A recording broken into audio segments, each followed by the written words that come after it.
자, 우리가 이제 또 연구 많이 한 것 중에 하나가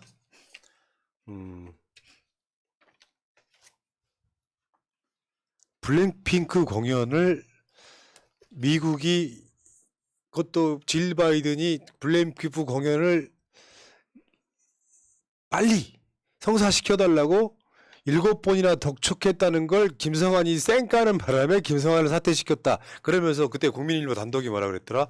더 이상 못 참겠다. 윤석열이 더 이상 못 참아서 김성환을 잘랐다. 여기까지인데 그 이야기를 듣고 보면은 뭔가 이상해.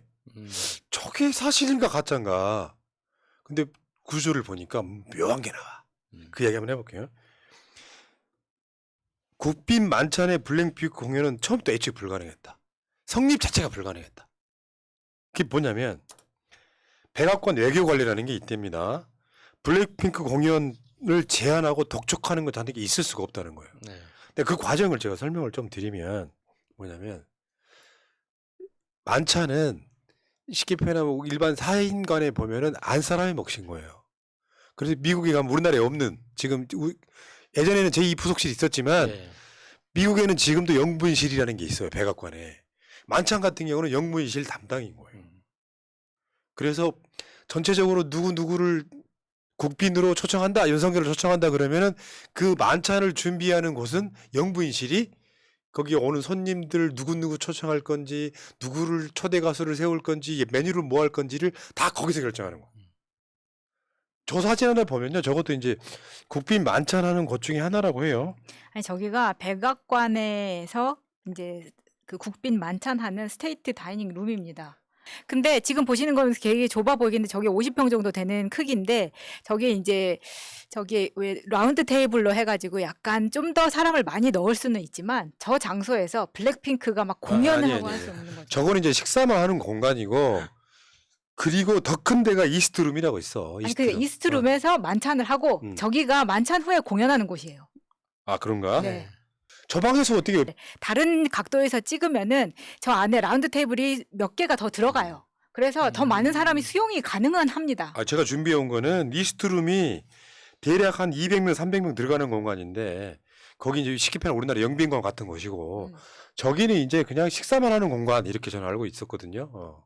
뭐 여기 저 거리상 지도상으로 보면 지금 백악관하고 카네기홀하고의 거리가 비행기로 약 1시간 차량으로 4시간 걸리는 곳 이것도 참 사실은 큰 의미가 없는 것이고요. 아 왜냐하면 저게 이제 블랙핑크가 정말로 할 수 있느냐 공연을 이제 그런 이야기가 있었는데 백악관에서 그 아까 만찬 룸에서 한다라고 했는데 그게 안 되면은 카네기홀에서도 할 수 있다라는 이야기가 나왔던 거예요. 비서관실에서. 그러다 보니까 그럼 카네기홀은 뉴욕에 있고 백악관은 워싱턴 DC에 있다. 비행기로는 1시간, 차로는 4시간이야. 이게 가능하냐는 이야기죠. 그러니까 애초에 블랙핑크 공연은 첫 번째 질 바이든이 7번이나 독촉할 정도 사안이 아니었다는 거고 생각 한번 해보세요. 외교상 관례적으로 맞아요? 우리가 블랙핑크를 부르고 싶은데 한국이 빨리 조치해달라고 하는 게 맞냐고. 그러니까 처음에 저는 그 질 바이든 여사가 뭐 그 저기 블랙핑크하고 또 누구 있잖아요. 레이디 가가 이 두 사람 공연을 뭐 이렇게 의뢰했다 이야기 들었을 때부터 아 저거는 구라구나. 이거는 김건희가 뒤에 있는가 보다. 이런 생각을 했어요. 왜냐면은 레이디 가가부터 말이 안 되는 거예요. 레이디 가가가 그 헌터 바이든이라고 그 바이든 대통령 둘째 아들 있잖아요. 네. 둘째 아들하고 하여튼 그 스캔들이 한번 있었던 사람이기 때문에 그 레이디 가가하고 대통령실하고 백악관하고 엮이는 게 좋은 일이 아닙니다.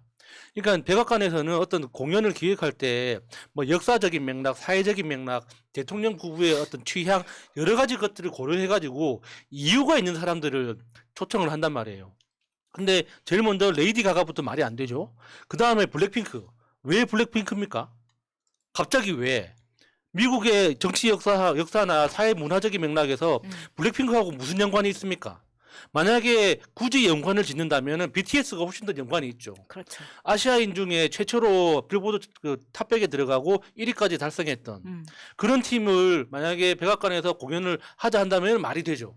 근데 블랙핑크가 어떤 스토리가 있길래 말이 안 되는 거거든요. 그러니까 이거는 우리나라 대통령실에서 역으로 저는 미국의 찔렀다고 보는 거예요. 맞아요. 네, 저도 그렇게 예. 봅니다. 근데 그러면은 그 기획이 누구 머리에서 나왔을까 생각해 보면 지금 대통령실의 제1 권력에서 나오지 않았을까요? 이게 이제 안보실에서는 도저히 이거를 받아들일 수 없는 상황이었다는 거죠. 보통은 안보실이 외교부에서 외교부의 경력을 많이 갖고 있는 사람들 그리고 의전 비서관도 외교부에서 일해본 사람들이 들어옵니다. 그렇기 때문에 탁현민 비서관을 처음에 의전 비서관으로 한다고 했을 때 문재인 정부 엄청 때렸잖아요. 왜? 탁현민은 외교부 경력이 없다는 걸로 그렇게 때렸는데 오히려 탁현민이 잘했기 때문에 지금 탁현민처럼 네. 의전 비서관을 그 외교부 경력이 없는 사람을 지금 승진시킬 수도 있다 이런 이야기가 네. 나오는 거거든요. 그러니까 간단히 말해서 국빈 만찬을 하는데 거기 초대 가수를 부르고 싶은데 한국이 빨리빨리 진행해줘. 더군다나 나온 보도 중에 비용은 한국이 부담해. 이건 있을 수가 없는 일이라고. 그렇죠. 더군다나 블랙핑크가 당일날 공연이 있다는 건 누구나 알고 있을 수 있잖아요. 네, 그렇죠. 공개돼 있으니까. 네. 부를 수가 없다는 건데 굳이 얘네들 논리에 의하면은 블랙핑크가 멕시코 공연을 취소하고 와야 되는 상황까지 온 거예요. 잠깐 30분만 한국만 부르고 가라. 뭐 이런 거니까. 아니 그러니까 지금 이게 나왔던 모든 것이 사실상 성립이 불가능한 예, 선동들만 예, 있었던 건데 김성화를 자른 이유가 백악관 질 바이든 쪽에서 이걸 계속 재촉을 했는데 그걸 쌩까서 도저히 윤석열이 못 참고 잘랐다는 게 성립이 되냐고요. 있을 수 없는 일들이 연속으로 벌어진 건데 문제는 만약에 그게 사실이라면 YG 엔터테인먼트에 누가 압력을 가했는가도 궁금해지기 시작하잖아요. 예를 들어 누군가가 백악관이 아니고 대통령실에 누군가가 블랙핑크를 부르면 어떨까? 블랙핑크가 혹시나 일정이 있더라도 잠깐 여기 와서 뭐 레이디 가가랑 네. 공연하면 어떨까? 이런 것들을 세팅한 사람이 있을 거라는 이야기 하는 거예요. 네. 근데 자 지금부터 한번 볼게요. YG 엔터테인먼트와 어떤 관계를 한번 볼게요. YG가 이제 양현석이 만든 그리고 저는 YG가 최근에 워낙 무리를 많이 일으켜가지고 YG 망한 줄 알았거든요. 아, 안 그래요? YG 안 망했더라고. YG 글로벌 기획. 자, 요거 2019년 기사입니다. 윤석열 인사청문회인데 빅뱅 탑이 왜 10원도 안 받고 이거 뭐냐면은 그 빅뱅이라고 하는 그룹이 YG 소속이잖아요. 이 중에 탑이 그러니까 김건희가 루크로비지에라는 전시회를 했을 때 갑자기 탑이 본인이 내가 돈을 10원도 받지 않고 오디오 가이드에 참여를 하겠습니다라고 했다는 겁니다. 그래서 직접 이 르꼬로비지에 전에 노 개런티로 오디오 가이드에 참여를 합니다. 예. 그러니까 YG하고 김건희하고 연관성이 있어요, 일단. 근데 YG가 기본적으로 저쪽과 다 연관이 되게 많아. 예를 들면 탑이나 저 이따가 나올 저 G드래곤만 해도요. 저 여자 조윤선 아닙니까? 그러니까. 맞습니다. 요거 2015년도로 거슬러 올라가요. G드래곤이 음악 패션이어 미술계 진출 한우물 팔아 뭐 이러면서 지금. 근데 저는 여기서 이제 뭐 YG 그러니까 빅뱅이나 뭐 블랙핑크 이렇게 가수들한테 치중하기보다는 YG하고의 연관성을 좀 찾아보자 이거예요. 그러니까 지금은 이제 조윤선이 한때 YG 때문에 많이 그렇게 이야기가 됐었는데 제가 봤을 때는 조윤선이 나경원 이후에 김건희의 또 다른 롤모델 저 언니처럼 되고 싶다 플러스 질투의 대상이 아니었나라는 생각이 드는 겁니다. 그럴만 하죠, 조윤선님이. 왜냐하면 조윤선은 또 이제 지금은 저렇게 귤 깔 때는 좀 흉측했지만 또 나름 예쁘고 요즘도 귤 잘 먹고 계시나? 그리고 조윤선이 오페라나 그림 뭐 이렇게 예술 부분에 굉장히 조예가 깊더라고요. 그래서 책도 내고 막 했던 거예요. 그러니까 여기서 조윤선이 김건희의 롤모델 중에 하나가 돼. 딱 그런 느낌이죠. 그런데 또 조윤선과의 연결고리를 찾아보니까 윤석열과 연수원 동기네? 아. 그러다 보니까 이때 좀 지금 뭐 그 인호공 검사 같은 경우에도 지금 대통령실에 발령 나오고 뭐 지금 차관으로 있고 하지만 김건희하고도 친하고 같이 막 점도 많이 보러 다녔다더라라는 카더라가 있는 것처럼 동기나 후배들하고도 김건희의 관계가 돈독했을 수 있습니다. 그렇기 때문에 이 YG와의 관계를 조윤선과 또 어떤 부분에서 여러분들이 많이 까먹으셨을 수가 있는데 YG 엔터테인먼트에 채용 공고도 안 내고 조윤선 딸이 특혜 채용이 된 적이 있어요. 그렇기 때문에 이 커넥션이 작용하지 않았나 이런 커넥션들이 지금에까지 오지 않았나라는 의심을 한번 해볼 수 있다는 거죠. 그러니까 아까 탑이요. 김건희 전시회에 그냥 갔겠어요? 어떤 인명으로? YG 쪽이 그렇죠. 기사가 날 정도면 YG 쪽이 가라고 했겠죠. 그러다 보니까 YG하고 김건희하고는 뭔가 이렇게 관계가 있어. 이 관계가 있는 것이 김건희 입장에서는 아마 그렇지 않았을까. 내 추정인데요.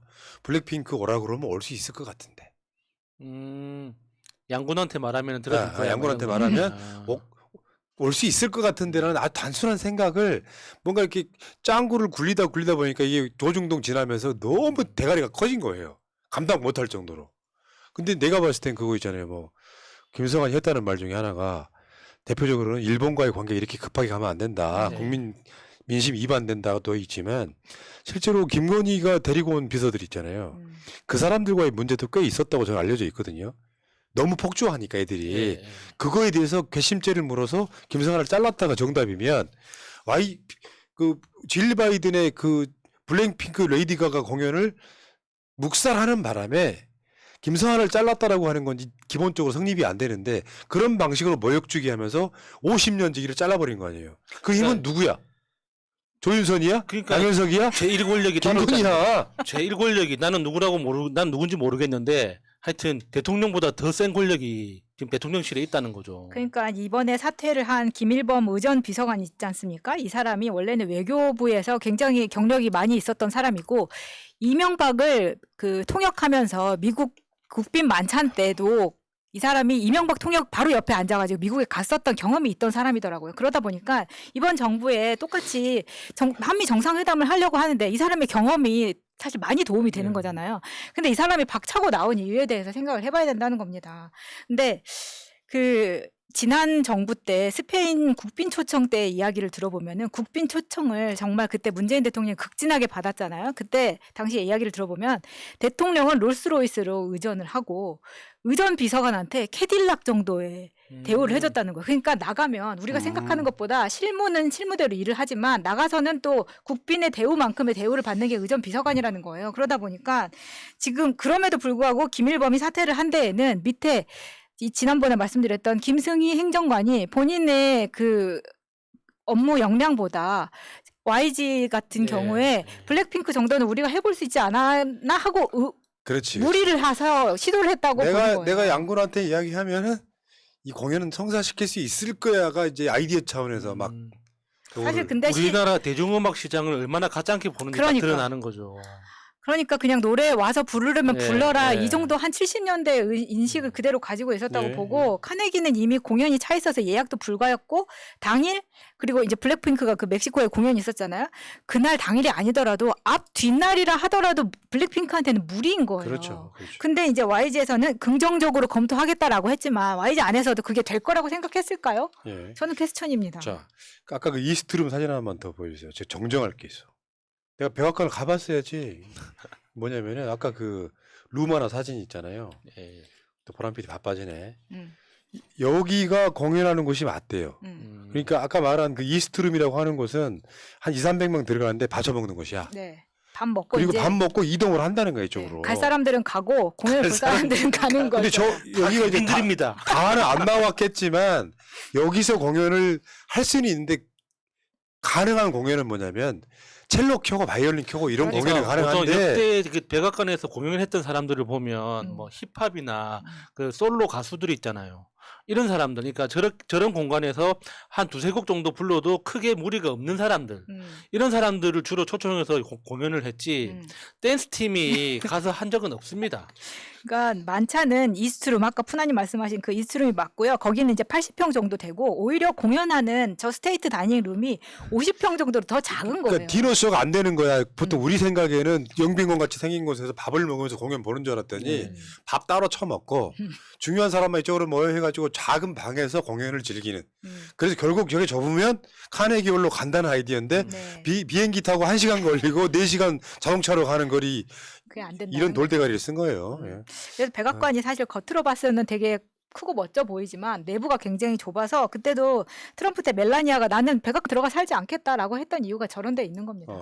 지금 기억났는데 백악관 초청 받았던 가수 중에 제가 기억하는 가장 유명한 사람은 엘튼 존. 엘튼 존은 영국 사람이잖아요. 영국 가수지만 그래도 백악관에서 직접 섭외를 했다고 합니다. 만약에 블랙핑크를 백악관에서 필요로 한다 그러면 백악관 팀에서 직접 섭외하면 되지. 아니, 그러니까 왜 당시 합니까? 힐러리 클린턴이 직접 전화해서 섭외를 했대요. 자기 나라 가수 아니니까. 뭐 그런 이야기고. 자, 아무튼 재밌다 이거. 이거 국정농단의 그림자가 싹 비치지 않아요? 아까 그 둘 다 백악관 안 가본 사람이 둘이 이렇게 부딪히니까 우리 작가들이 막 20명이 찾아가지고 정정해드렸어요. 감사해요. 아무것도 모를 때는 가만히 있으니까 중간을 갔습니다. 김건희의 냄새가 이제 점점 풀풀풀 나기 시작하죠. 네. 여기까지.